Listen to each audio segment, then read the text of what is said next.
খাদ্য এবং পুষ্টি সবসময় প্রাধান্য পায় অ্যাথলিটদের জীবন আচরণের ক্ষেত্রে, যে বিষয়টিকে গুরুত্ব দিয়ে অনন্য উদ্যোগ নিয়েছে প্যারিস অলিম্পিক। আসন্ন গেমসে ভিলেজে থাকা অ্যাথলিটদের এবার সরবরাহ করা হবে অর্গানিক ফুড, যার অধিকাংশই নেওয়া হবে ফ্রান্স থেকে। অ্যাথলিটদের স্বাস্থ্য সুরক্ষার বিষয়টি বিবেচনায় এনে এবার মাংস জাতীয় খাদ্য কমানোর সিদ্ধান্ত নিয়েছে কর্তৃপক্ষ। টোকিও অলিম্পিকের তুলনায় যা 50% কমানোর লক্ষ্যমাত্রা। পাশাপাশি প্রতিটি খাবারের সঙ্গে ভেজিটেরিয়ান মেনুর নিশ্চয়তা দিয়েছেন সংশ্লিষ্টরা।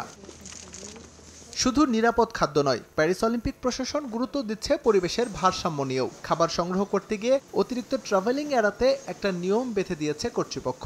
এই নিয়মের আওতায় প্যারিস থেকে 250 কিলোমিটারের মধ্যে সব খাবার সংগ্রহ করতে হবে। অতিরিক্ত গাড়ি চালানোর ফলে কার্বন নিঃসরণ কমাতেই এই উদ্যোগ।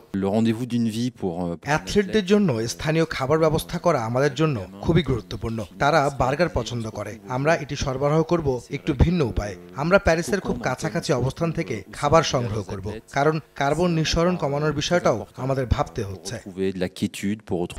1, 2, 3 ঢাকায় জমি জিতে নিন 100% ক্যাশব্যাক সহ 20 কোটি টাকার পুরস্কার।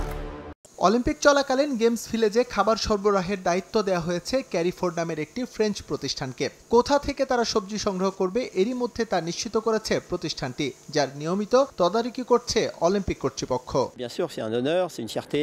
এটা অবশ্যই আমার জন্য সম্মানের, একই সঙ্গে গৌরবের। পুরো পৃথিবী থেকে অ্যাথলিটরা এখানে আসবে। এটা বৈশ্বিক ইভেন্ট। আমি খেলা ভালোবাসি এবং স্তাদে দো ফ্রান্সে অ্যাথলেটিক্স ইভেন্টটি দেখতে যাব।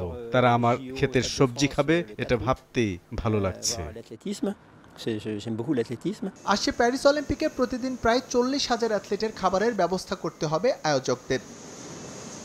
এস এম ইকবাল, সময় সংবাদ।